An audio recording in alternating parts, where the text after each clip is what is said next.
Hello, ladies and gentlemen. Um, this is gonna be kind of hard for me to do, um, because I've been really drilling hard on a decision that I'm gonna make.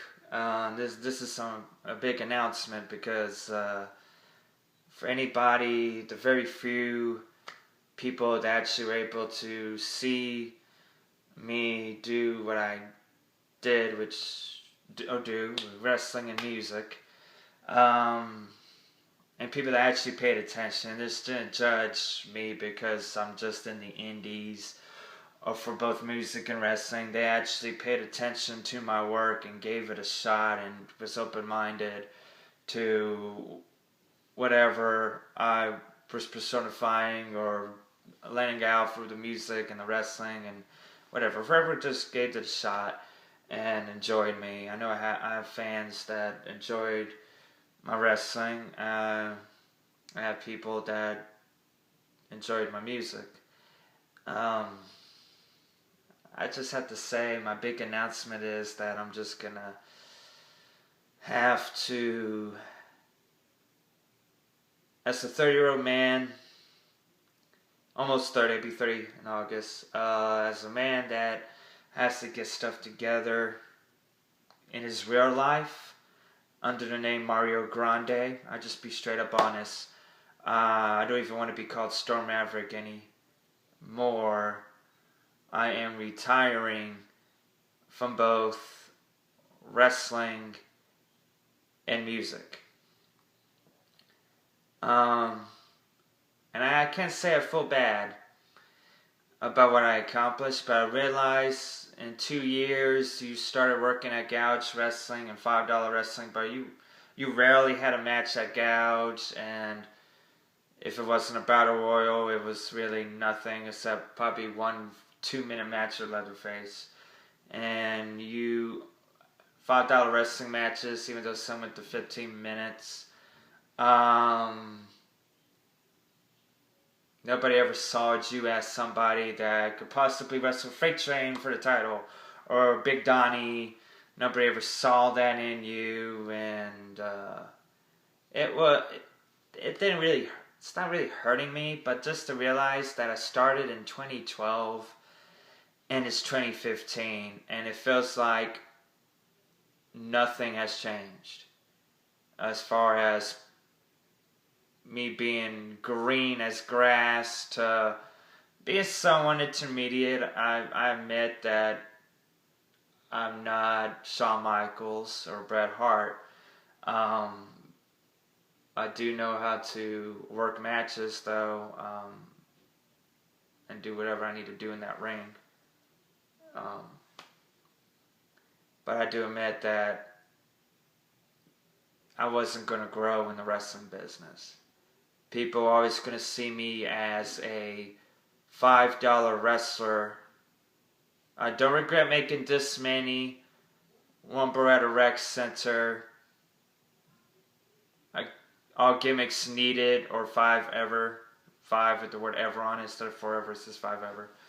And I don't mind wrestling those, but I'm like, well, I have to let it go. I was never an athlete growing up, to the point where I wasn't that hardcore of an athlete. I did play sports, but it wasn't that I worked out every day as a teen. I'm, if you would imagine, 130 pound, 5'10", Mario Grande would become 180 pounds, Storm Maverick, and actually have muscle mass and build his 5'10" body up. And another thing is, I'm very small at 5'10". Then you would have realized that you would have never thought I would have even survived wrestling training, let alone get to perform matches sometimes. But I realized it's not the best career, and it's a career that I committed suicide with when I did $5 wrestling, because anytime anybody sees my face, they think of that company, and the legitimacy of me growing as a wrestler is dead because I've done $5 wrestling. And the company that it is, that the wrestling is so bad that it's good. Whatsoever. Anytime somebody sees me in the ring, they expect bad wrestling.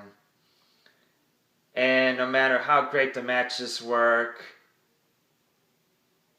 I would still be told probably that I wrestled the worst match, that I'm the worst wrestler on the planet, or whatever, that taking me seriously as a wrestler is probably something that, or a good wrestler at that, is something that nobody would ever want to ever think of, that this man can actually possibly not make all the mistakes in the world in just one match. Maybe here and there, because intermediate, everybody makes mistakes in a match. But intermediate, I mean, people would still probably even try to call me green, yet I proved that even wrestlers that wrestled for 10 years in $5 wrestling, I can out-wrestle them in the only 3 years I've been in the business, and it's on and off. Like, I would probably work out all the time, but as far as getting to the ring, it would be a rare occasion. So I soak up information like a sponge and just did what I learned and what I had the opportunity to do. As far as the music is concerned,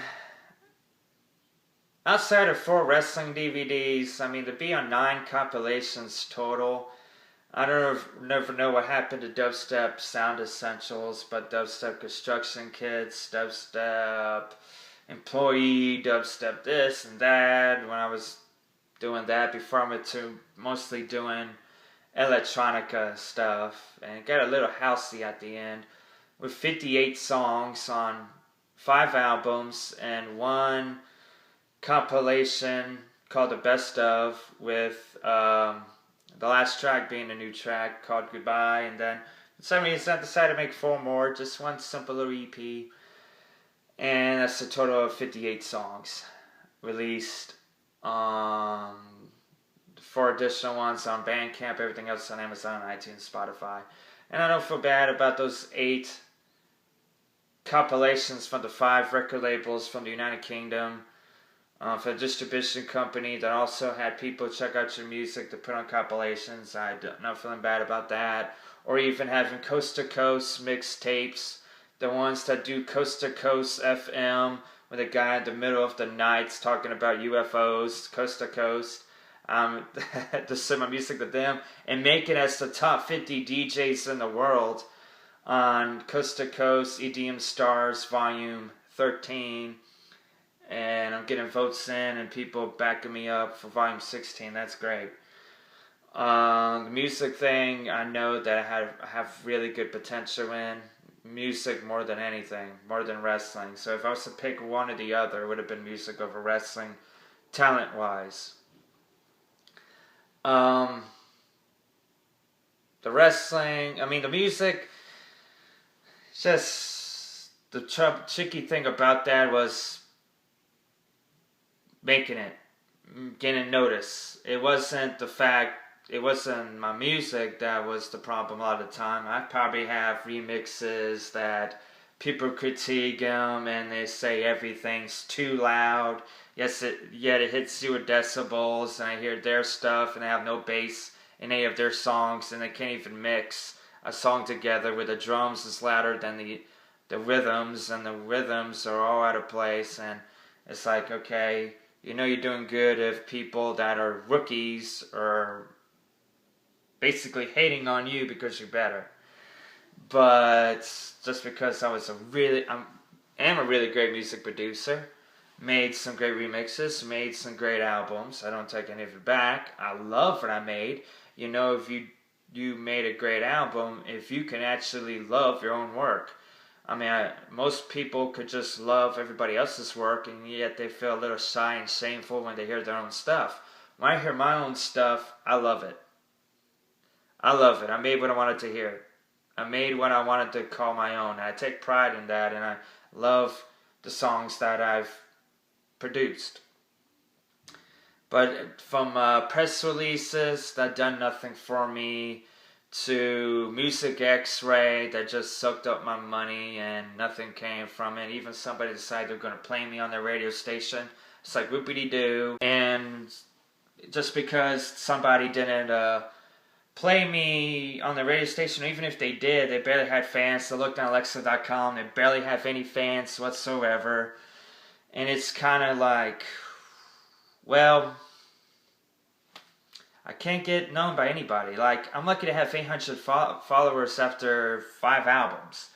I tried everything under the sun. I did remixes for Ndaba and Beatport. I went to PR, press releases for albums coming out. I've done everything. Submit stuff here and there. Even have professionals critiquing me. And yet those professionals that own Universal Studios and all of that cannot even make up their mind about my uniqueness, because I would get 1 out of 5s, I would get 2 to 4. For the same song, I would have like all 4s, and then somebody would drop it down to all 2s, and I have 3s and 2s, and some songs 3 2s and 4s, and it would fluctuate like that. Like no A&R reps can even make up their mind and be in unison about my music. Then again, I'm unique, I would take the 4s over the 2s just because of my uniqueness, that I don't sound like everybody else, yet I can make it work, yet I can master a track, yet I can mix a track, yet I can make a synthesizer sound any way I want it to sound. I can make anything sound the way I want it to sound. There may be times I'm getting a headache because it's so hard, but I tell you this, 100% of the time, if I wanted to get that song somewhere, I got it to there with no problems. Other than it was a little difficult to get there, but it was not, I was able to get the song to sound any way I wanted to sound. When I picture at the end the song's going to sound like this, I was able to bring it there with no problems whatsoever. And so if anybody does not like the song, it wasn't because it was mixed or mastered wrong, it's because they don't like my creativity. Somebody who's been playing guitar since he was 5, drums since he was 8, mixing when he was a teenager for 3 years for a Baptist church, finally learned mastering on this. I remastered Vibes in Heaven, my first 2 albums, and then mastered the rest. And when I got a great image, especially the Vessel, when it's like 6 years of producing music on the top of all that, and I make one of the coolest things other than the Stars EP with 4 tracks, I'm like, you can't get any better than you got your 6 years producing music, guitar since you were a kid, drums since you were a kid, mixing live for 3 years. It's like, now you, what's left other than promoting 58 tracks? So the reason why I may make music in the future, but that's if I make it to the top 100 DJ magazine. Because I think with my EDM Heavens that nobody listened to, with my albums that hardly anybody listened to, they just judged it and rocked off. When I made a post on YouTube or Facebook or whatever, then I realized that, hey, enjoy the 12 EDM playlists I made and the 58 songs I made before I'm going to make anything else. I might as well get noticed for what I've already done, because I know for a fact my 20 to 20,000 hertz sound equipment, where you can hear anything, all the lowest of the lows and highest of the highs, so I hear everything in a song, then I know how to get it to where I wanted to get, make it sound the way I wanted to sound, and not have a problem doing that. But since I felt underappreciated from both music and the wrestling, once again, I am retiring from both the wrestling and the music. I'm going to live a normal life with normal things like a normal human being, not getting hurt for free, and not getting headaches producing music for free anymore. I just enjoy the 58 songs I've made, the 15 wrestling matches I probably had, the 30 wrestling matches I refereed, the 9 compilations I was on, and the thousands of plays I got for remix competitions, where a lot of people loved it, and I even go ahead and say I'm happy that like 10 people judge my songs on Music X-Ray, and they can make up their mind if I'm a 2 or a 4. Or whatever. In other words, I'm one of those controversial artists that has a brain outside of pop radio that could be not doing what everybody else is doing type of artist and still make it work. And that makes me a better artist than most people that follow the same sound because it fits the same genre of music. I'm able to do stuff nobody else has done before in music. I was able to be entertaining enough with the limited amount of times I've trained in the ring to do what I did in wrestling as well. And not look like the worst wrestler on the planet. In other words, I'm confident. I know what I could have done. But it's just the same old I've had for the last couple of years for both the wrestling and the music. It's only best for me to walk away from it, because now I'm just wasting my time. Not because I don't love it, but because it's taken too much out of me to deliver. That the number one person I need to look after, as selfish as this may be, is not the fans when it comes to the music and the wrestling. The number one person I need to take care of is me. I need to get things together in my life. I need to expand my rings. I'm not doing too good financially, but I just got a really great job, and I just want to concentrate on that job. I'm just going to live that normal life. I'm almost 30. I'm living my 20s. Any smart person that knows they're not going to grow anymore in wrestling, and they need to wait for have more people to hear 58 songs, 5 albums, and an EP. You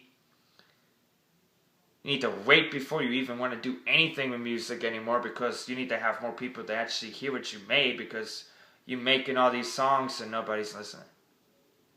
It's like wrestling all those matches and nobody's watching. And it's like, is the sacrifice really a good idea? If you get to being close to 30 and you realize that some things you just need to let it go and concentrate more on the important things, where priorities in check. Work in my personal life is over wrestling and the music. So that's why from now on, I want to be called Mario Grande, unless you catch one of my tracks on a mixtape that I submit just to see what happens. Until then, I gotta do what I gotta do in life. So, goodbye music. Goodbye wrestling. It was nice knowing you. And that's all Mario Grande has to say about that.